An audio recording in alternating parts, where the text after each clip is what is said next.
Number 2, experience the power of smart 5G in over 4,900 sites nationwide. Switch now to experience the difference. Visit smart.com.ph/MNP to learn more. Hashtag muling lumakad matatag and hashtag Sibol powered by Smart ang ating official hashtags para sa Sibol 2022 National Team Selection. Opening ban for Blacklist International is a Hayabusa na ganito din naman ang pinakita nila kanina.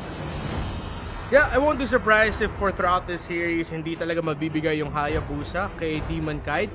Back in MPL Philippines Season 8, there was a point where almost every game, Blacklist International, binan out nila yung Jawhead and the Hayabusa. Two heroes who could either disrupt jungle wise as jungle farm or kung may ma-isolate sa backline, seeing as how Blacklist International now or pinakita nila they have a Farsa in their tool that they're willing to use, of course tatanggalin nila yan, and naturally they'll also take out Glue. So instead of the Valentina ban, because that already went to the side of RSG, that's an opening for Blacklist International to take out another hero na pwede magpahirap sa buhay nila. And as predicted, Estes instant ban against Blacklist International. Hindi na tayo magugulat dyan. Meanwhile, for Blacklist, they're gonna take away the Glue na nakita din natin. Very high ang appearance ng Glue sa pick and ban. In fact, parang every game ata contested talaga ang Glue na ito. Nag-rhyme yun, pinilit ko kahit papano. Lilia, ang third ban ng Blacklist International. For RSG, if they're not going to decide to pick up the Sicilian or the Farsa or the Eve, pwede nila ibigay yung, or at least try to get the Kagura onto the hands of Aqua. That's still, right now, one of his most winningest in terms of his best picks. If I'm not mistaken, 3-1 or 4-1 yung record niya ngayon sa Kagura. So that's something that RSG can consider picking up. RSG, they'll really have to be careful with this ban. So many options available. Again, Blacklist International can pick up the Paquito and flex that jungler XP. Blacklist can still pick up what their favorite picks in heroes such as the Matilda. A lot of possibilities, but RSG want to play it safe. Tatanggalin nila yung Aldous. Aldous and Estes, just as what happened in game number 1. Let's see if game number 2 will be any different. Ngayon na blue side naman maglalaro ang Blacklist International. Earlier, RSG ay naglaro sa blue side. Ngayon naman, blue side Blacklist International. Sino kaya ang magiging priority pick nila considering that the Paquito was the priority pick last game? Looking back at it. Oh, it is still going to be a Matilda. Okay. So they retained the Matilda.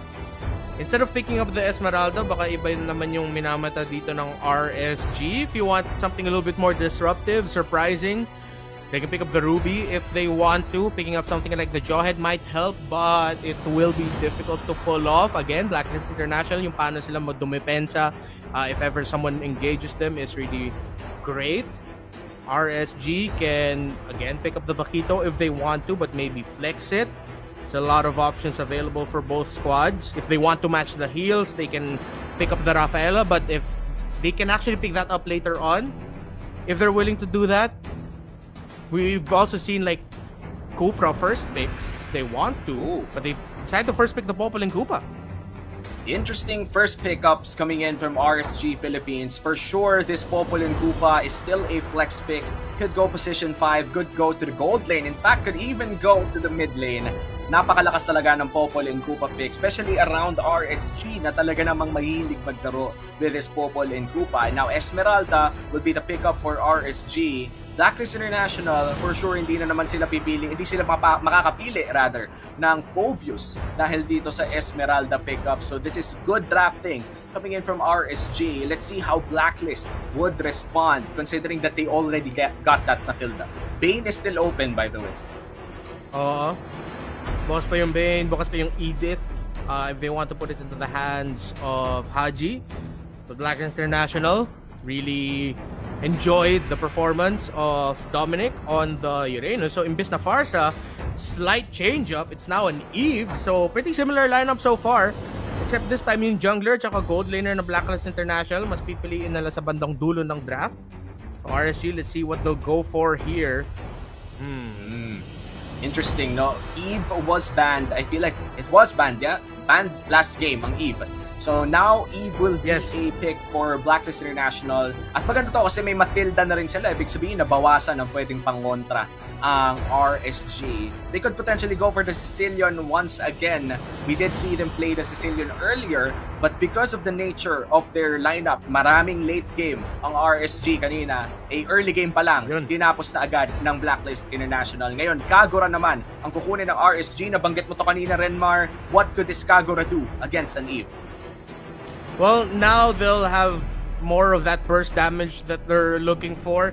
Pang zone out, pang check ng shrub, yung umbrella, that's something the Blacklist International has to be careful of with their engages. If pipili sila dito ng jungler mamaya, that of course most likely will be an assassin that wants to get close.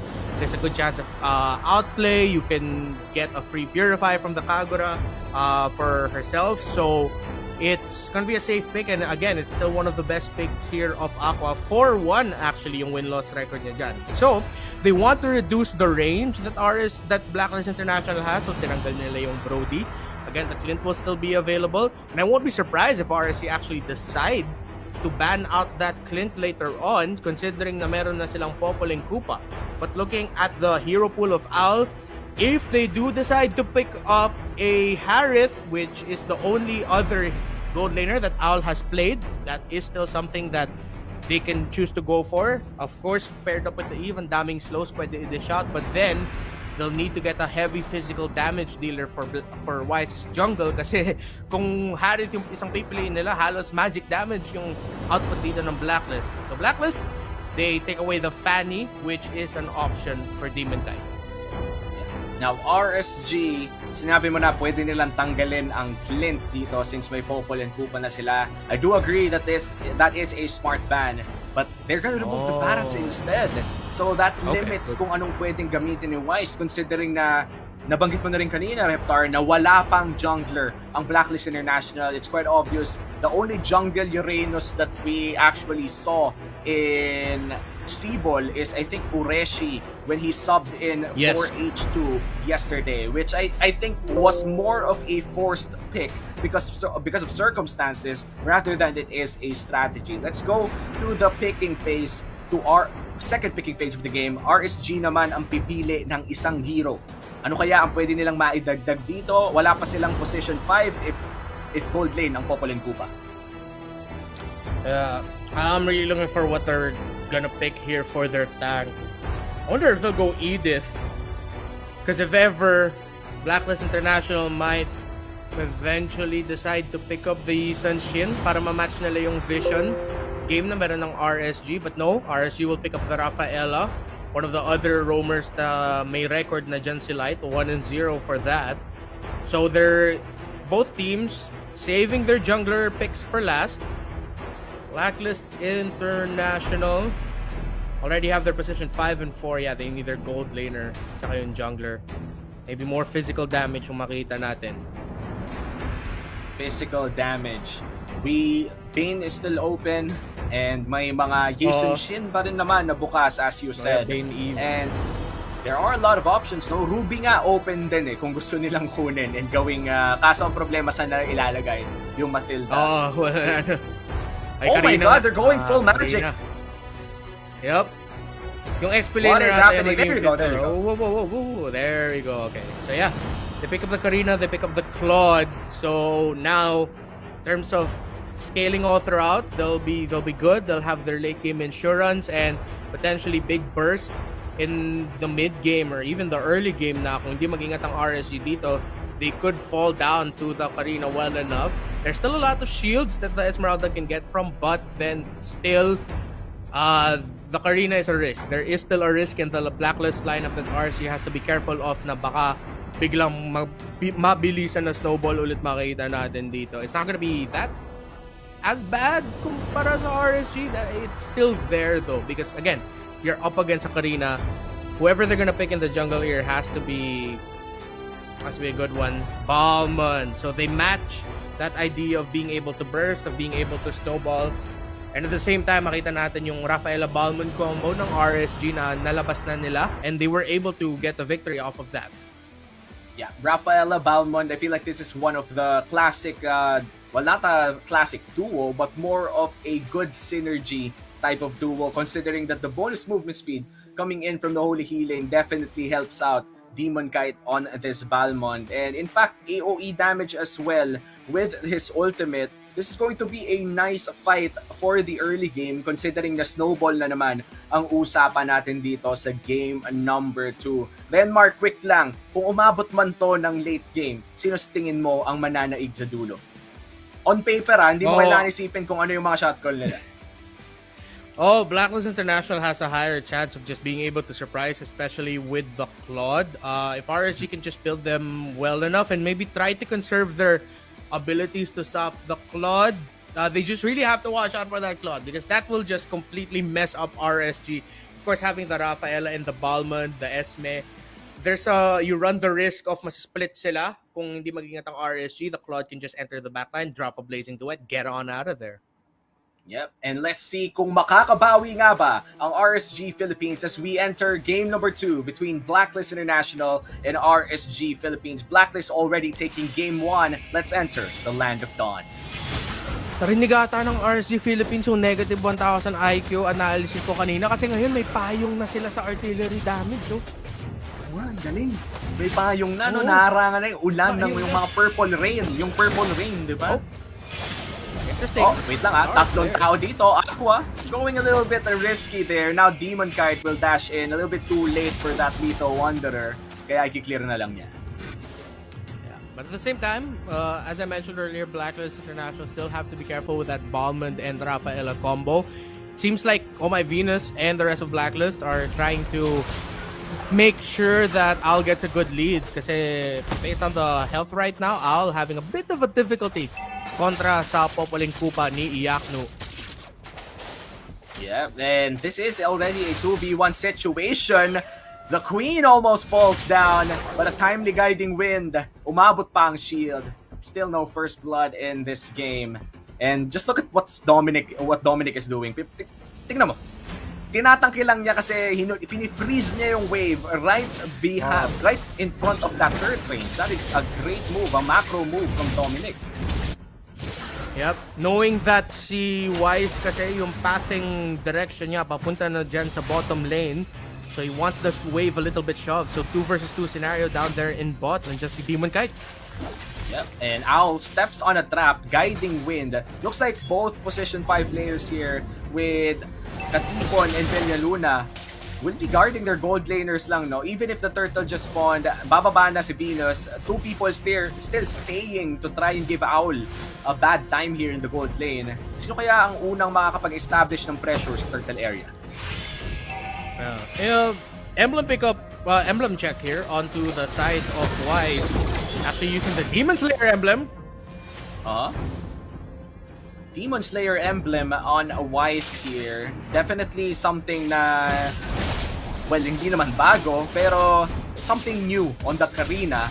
Now RSG Philippines will be the ones to start this turtle, and I feel like this is a giveaway for Blacklist International. Uncontested turtle goes to RSG Philippines.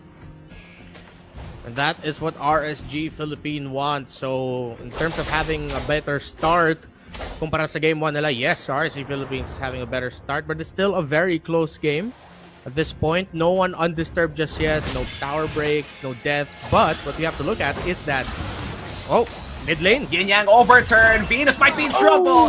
The final ultimate coming in from Demon Kite takes him down. And a real world manipulation won't be enough to get a revenge kill. RSG Philippines finally taking their first kill of the series.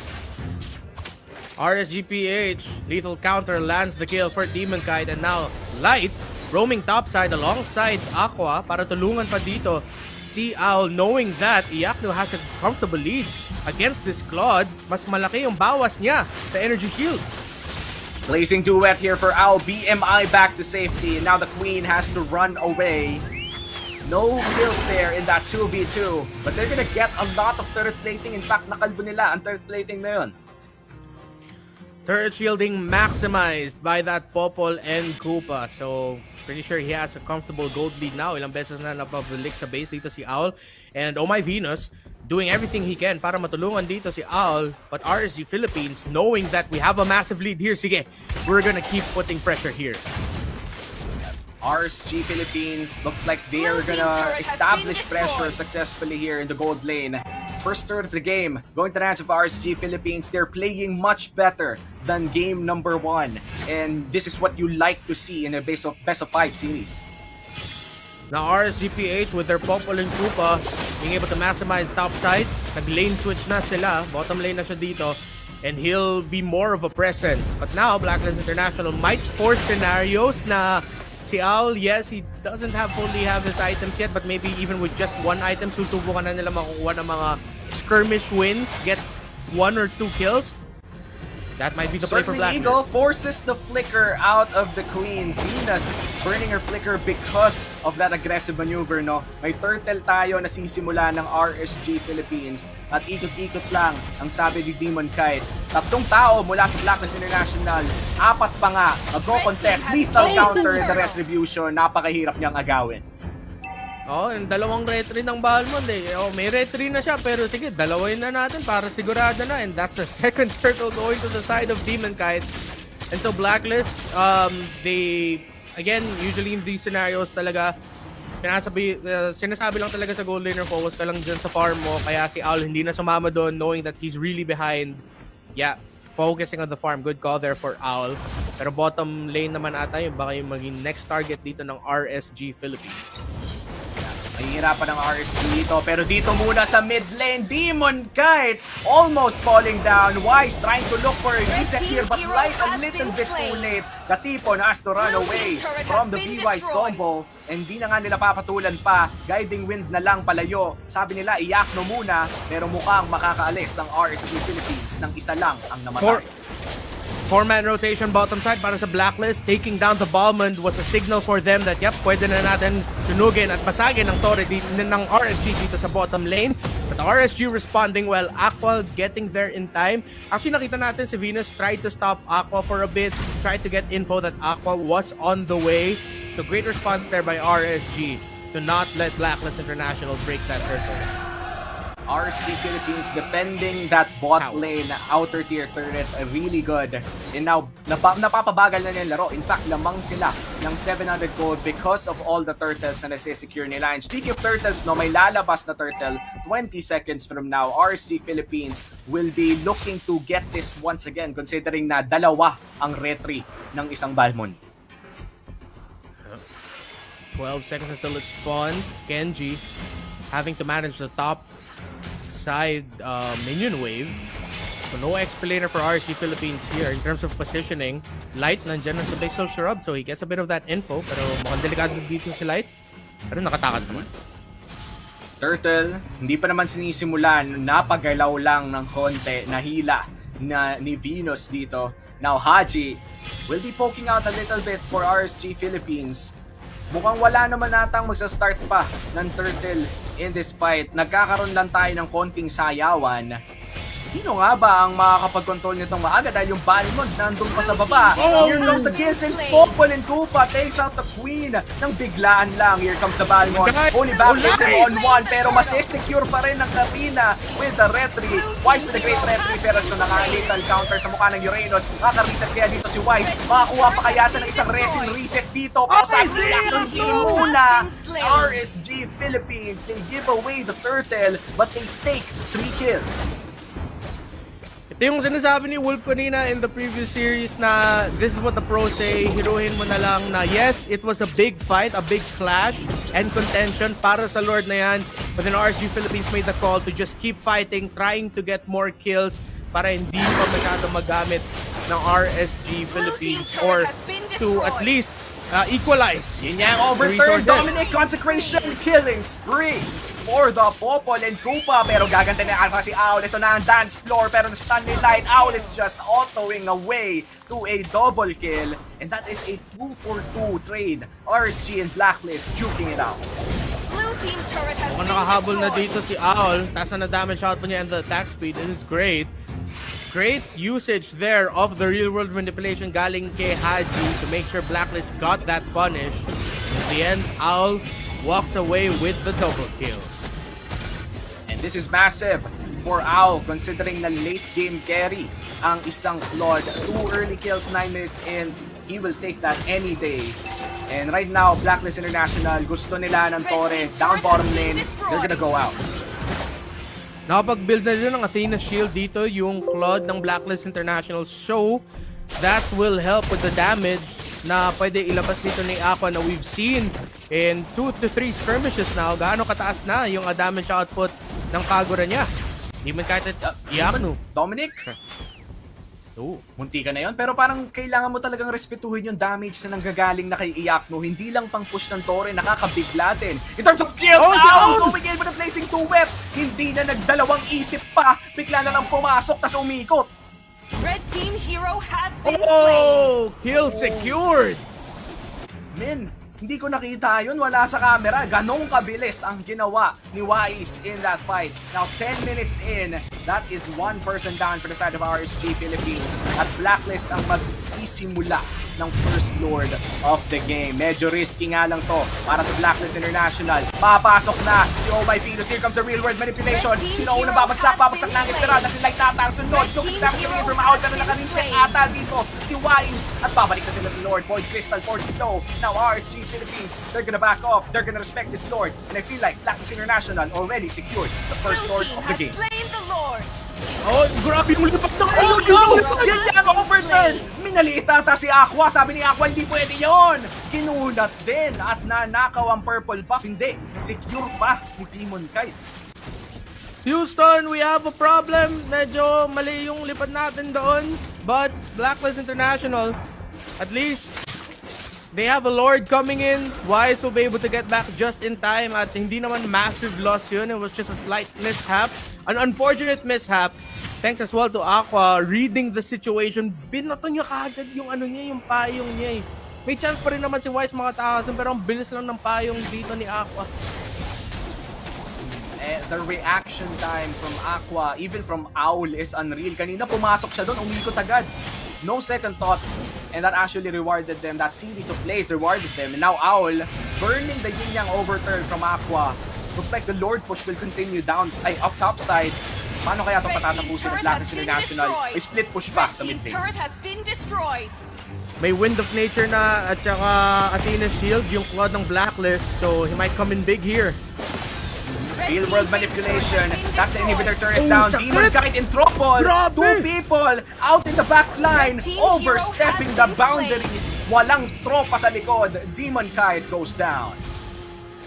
Successfully reading the situation. Nakita ata ng Blacklist International na galing sa mid lane si Demon Kite. Sakto yung Dexter, yung output ng BMI ng Claude, si Dexter, dun dumaan si Demon Kite. So sakto, pagbalik ni Owl sa BMI output niya, biglang nabombahan lang ng damage si Demon Kite. Ang taas na ng damage ng Claude na to.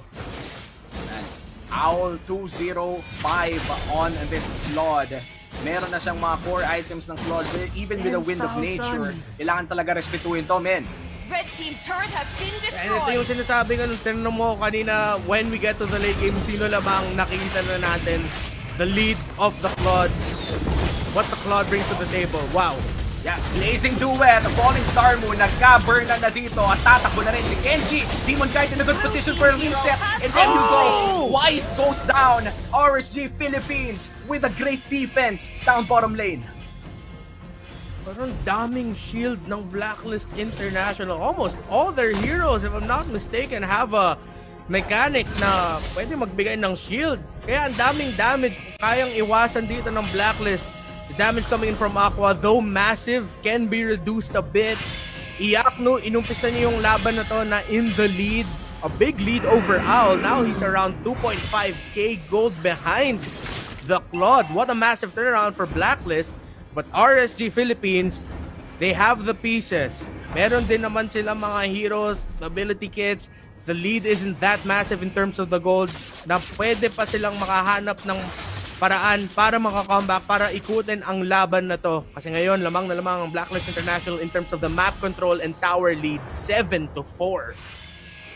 Definitely. And RSG Philippines, no, Meron na silang big item pickups dito such as the Antique Kiras on Kenji and Divine Glaive on Aqua. Kailangan na mag-ingat ng Blacklist International. Hindi na sila pwedeng mag-overstep katulad ng ginagawa nila kanina kasi Balgulatin na naman sila.